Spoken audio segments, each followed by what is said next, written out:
Today I will be discussing Kotter's 8-step organizational change model. So why change? We live in a world where change is inevitable. Processes change, business objectives change, the environment changes, and people have opinions about how things should be run. Because implementing change is a complex process for managers, it is recommended to use a change model in order to successfully implement change.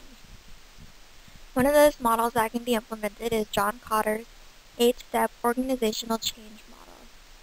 Within his model, he addresses 8 simple steps, which are create an urgency, form a powerful coalition, create a vision, communicate the vision, empower people to clear obstacles, secure short-term wins, build on change, and anchor change.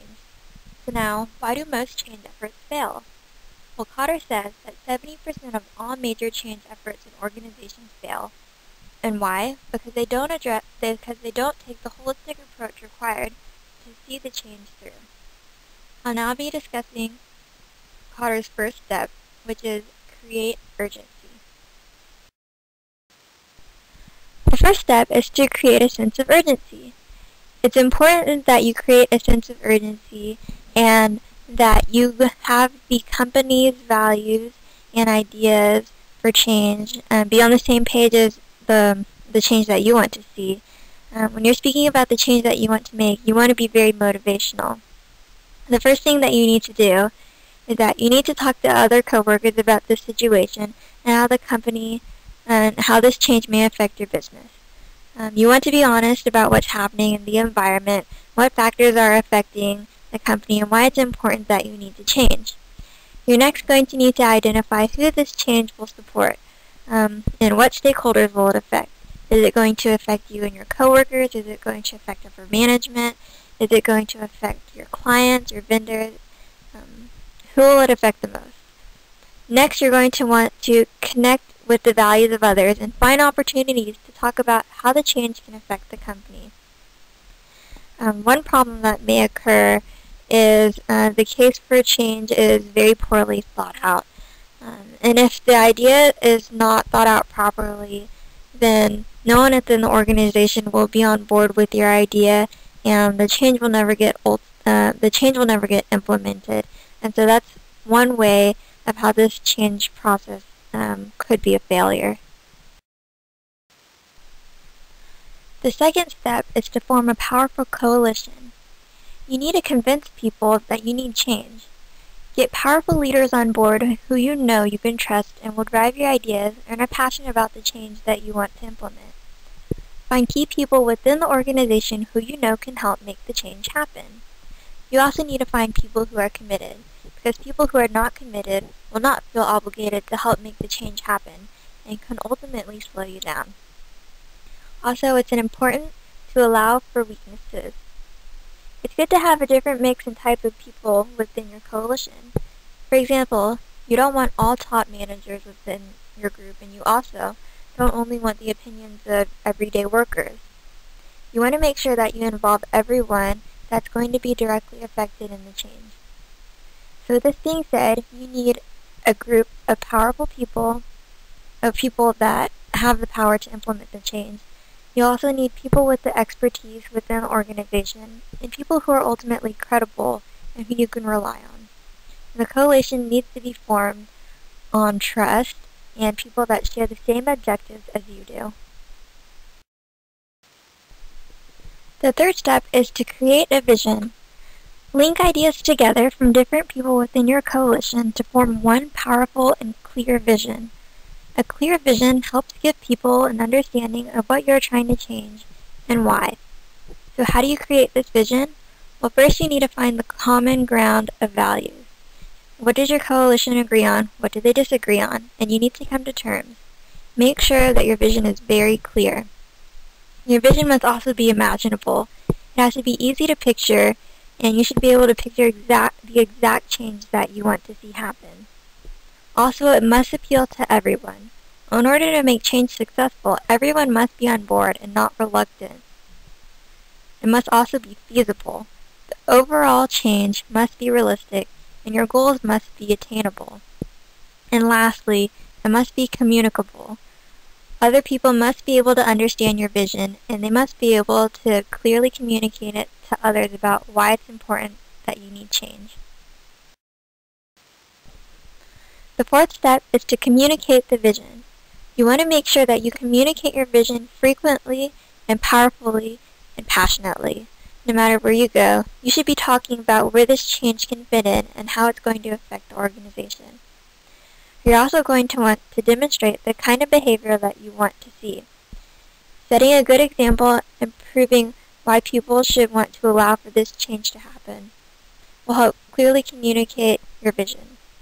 If people see that it's for the better, then they're more likely to follow along and be open to the change as well. So how are you going to communicate the vision? Well, when you talk about your vision, use very simple words. You can also use metaphors and examples. The fewer the words, the better. You're next going to want to address the concerns of the people.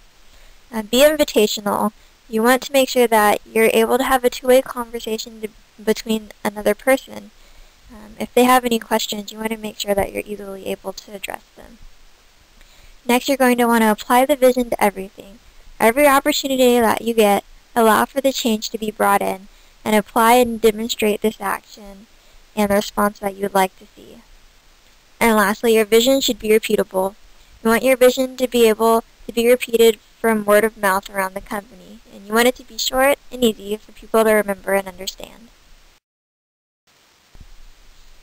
The fifth step is to empower people to clear obstacles. First, you must ask yourself what obstacles are in the way of this change. Is there anyone that is resisting the change? Resistance to change will slow you down, and if not, will ultimately stop the overall change process. It is important that these obstacles are removed and not left unaddressed. By removing obstacles, you're empowering the people to execute the vision that you see, and with this, change can move forward and not become slowed down or stagnant. So how do you empower people to clear obstacles?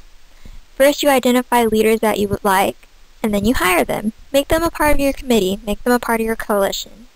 Next, make sure that the organization's structure, job descriptions, and performance are in line with the vision that you've created. Next, identify people who resist the change and help them see why the change is important. You can give them specific examples of when this change has helped the company. And then lastly, you need to realign incentives. Let people know that the change is good. By providing incentives, people will see the benefits of the change and will be more willing to implement it. The sixth step is to secure short-term wins. Create short-term targets that are achievable. Don't make your change one long process. It's difficult to measure how long your change is progressing without having small steps implemented on the way to help achieve your overall goal and vision.